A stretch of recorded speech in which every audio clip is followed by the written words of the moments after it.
Hi friends! So, I am making some broccoli cheese rounds. I'm giving something a try. Don't know how this is going to work out. I've never done this before. So, figured I'd throw a quick video out there. I have 1 cup of shredded cheddar cheese here that I shredded myself from the block because I think it's more creamy when you shred it yourself. I have that. The actual recipe calls for 1 bag of the riced broccoli. Now, I'm only making a half a recipe because I'm the only one that's going to try this for you guys and nobody else is going to eat it. So, 1 cup of shredded cheese, a half a bag, it's a 10-ounce bag of riced broccoli. Calls for 2 tablespoons of almond flour. I am going to put half because I'm only making half the recipe. So 1 tablespoon of the almond flour. Calls for as much garlic as you like. I like a lot of garlic, so I am going to put a bunch of garlic in here, probably a good 2 teaspoons, only because I like it. You can put whatever seasoning you want. I'm going to put a little bit of adobo because that gives it the little salty kick. Then it calls for 1 egg. Actually, it calls for 1 egg in the whole recipe. So I really only need half the egg, but I can't really make a half an egg, so I could if I scrambled it up, but I'm just going to throw the whole egg in there. It's not going to hurt. If anything, it'll just bind it better, give it some extra protein. So that is that. Now, the broccoli, you take it and you strain the liquid off. I find that if you put the broccoli into an old towel or a cheesecloth or whatever, it's much easier to squeeze out all the water. You put it in there and then you just twist it over the sink and you'll get all the water out. And for these kinds of recipes, the more water that you can pull out of it, the better the recipe's going to be, the crispier that they're going to get. So I'm going to squeeze this water out. See, when you do that and you put the ball in there, and I've got a sink full of dishes because I just fed Mr. Tito. But you kind of just grab that ball and just squeeze it, and all the liquid will come out. And then you're left pretty much with a dry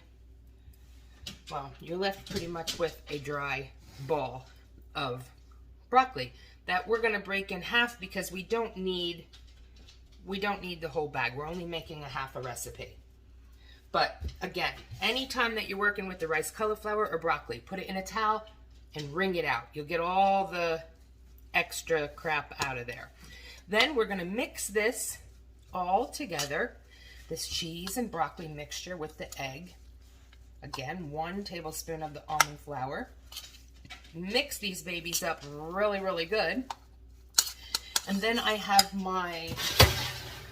one of my baking sheets lined with parchment paper. I would be using my silicone mat, but I'm actually making something else for that. That's entirely another video I'm going to show you in a couple minutes. That video is going to be of tuna stuffed onion rings. I'm going to make that in a couple minutes. All right, but we got this, and we're now going to take this mixture once it's good and mixed, and we're going to make little balls with it. We're going to make it into, I believe the original recipe calls for 16, so I'm going to make about 8 balls with this, and then I'm going to flatten the balls out. Look, and I'm going to break it up and quick show you one so you can see what I'm talking about. Make that 2, so they're going to be about a good tablespoon size in balls. You're going to make it into 8 little balls. Well, 16 if you're doing a whole recipe. That's it, just like that.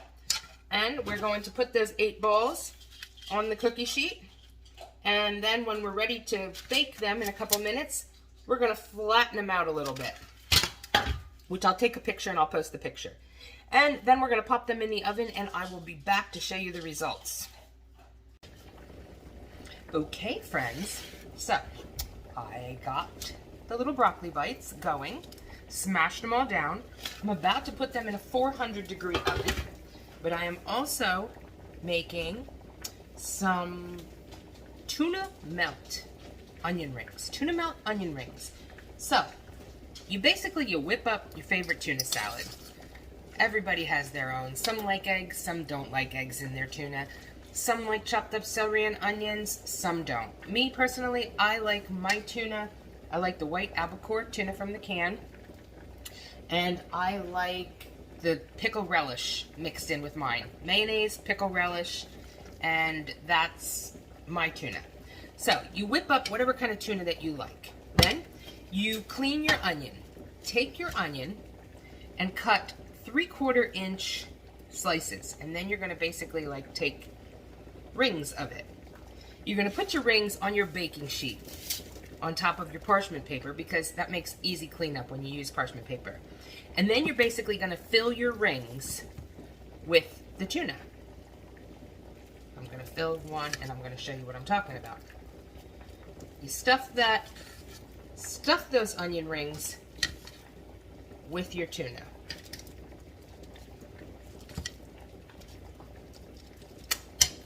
So basically, I don't know if you can see that. Basically, it looks like that. You stuff the onion ring with the tuna. Then we are going to take the shredded cheese, which you know I like to shred from the block. Shred the cheese, and you're going to put that on top of your filled onion ring. We're going to put this in the oven, and we're going to bake this the same time that we're baking the broccoli rounds.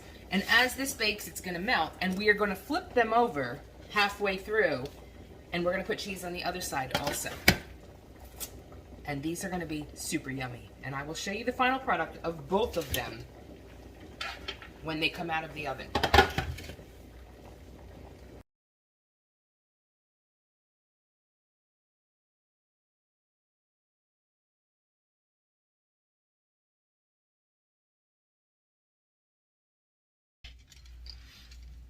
Okay, friends, I'm having a cooking theme today. So along with the other things that I'm showing you guys, I decided I'm going to have live tonight, so I need a snack. I made some more of that cheesecake because that cheesecake was just to die for. I still have some of the blueberry topping left from last week, but I figured, you know what? I'm going to make an apple topping to put on top of this one. So when I was at the store, I picked up 3 Macintosh apples, cored them. Now I'm cleaning the slices off of them, and I'm going to take them and I'm going to chop them up into little tiny cubes, maybe like little 1/4 inch cubes. I'm going to put that in a pot, and I am going to add maybe a tablespoon or 2 of water, and I'm just going to let that simmer for, I don't know, probably the next hour or so, and cook the apples down to make an apple glaze for my cheesecake that I'm going to have with you guys later on at live. But just telling you what I'm doing. Cleaning my apples, about to cube them. It's gonna be yummy. And oh my god, if you guys could smell in the oven right now is the onion and the little broccoli cheese things. If you guys could just smell it. I'm gonna open the oven and I'm gonna show you what. Oh my goodness. I just flipped the broccoli ones, and the onions are cooking. I'm going to flip them. Going to put cheese on the other side of them, and I'm going to cook them until those onions are tender. Oh, they're going to be really, really good. I have to put this back in the holder, and it's very hard to put it in the holder. But anyway, that's about what I'm doing. And the longer that you bake the broccoli cheese crisps, the crispier that they'll become. So, bake them longer if you want them more crispy. And I'll be back to let you guys taste everything with me later.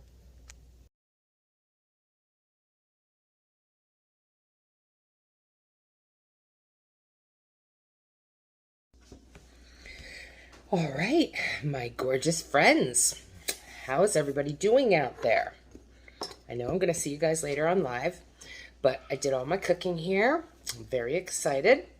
I made the broccoli cheese, cracker puffs, whatever you want to call them. And I made the stuffed onion rings, tuna stuffed onion rings. They smell divine. I love tuna fish. I know a lot of you out there don't like it. It's very high protein. I do love it. So let us start with these broccoli cheese puffs. Very, very yummy looking. The longer you leave them in, the crispier that they will get. If you're a fan of like Panera's broccoli and cheddar soup, yum. I could totally dip this into some broccoli and cheddar soup. They're nice, they're crispy, they smell amazing. I did try one before because I don't like to try things that I've never tried before in front of you guys. And very, very good. I'm impressed. I like them. But my mind immediately shot to, they remind me of potato pancakes. Or latkes, I don't know what you guys call them. We call them potato pancakes in my house. Took me right to potato pancakes, and I was like, oh, I need either plain Greek yogurt or sour cream. So I had to get my little spoon of sour cream because I eat sour cream with everything. Either plain Greek yogurt or sour cream. Sometimes I don't even know the difference. The plain Greek yogurt just hits the spot. But these are crispy. They have a little crunch to them. Very good. And if you bake them longer, they would get even more crispy. They are very, very good. And, oh, see, I'm talking and opening my mouth. Excuse me. Very, very good. But like I said, for me, dip them in sour cream, and that is going to be, takes it to a whole new level. Like a potato pancake. Kind of reminds you of a broccoli and cheese grilled cheese sandwich. With that crusty outside, it has like a little bit of warm inside, and you can put whatever spices you want in. So, I mean, if you want to make them taste like taco, or you can make them taste whatever you want. I just put the adobo and a lot of garlic, because I love garlic. Very good, though. I am definitely going to make these again. This recipe is a keeper. Try them out. Which, I did it with broccoli, because that was what the recipe called for. I'm sure you could do the same thing using cauliflower, if you didn't want to use the broccoli. And next up, we have, I'm going to try to hold it so it doesn't fall. This is a tuna melt stuffed onion ring. I love onion rings. Can't have the fried onion rings now anymore, so perfect substitute for me. I put cheese on the bottom, then I flipped it over halfway through, put cheese on the top again. I don't think I would have had to. I think I would have been good with just the cheese on the first round. But let's cut into this and give it a taste. It is very hot, but I don't have very much patience, so... Oh, it smells so good. But I love tuna fish. And I love onions. I love like a bloomin' onion from Texas Roadhouse. God, do I miss that. Haven't had that in 3 years.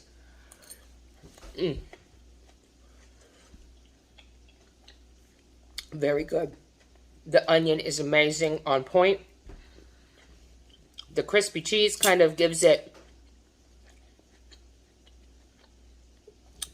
almost like an onion ring, breaded onion ring type feel.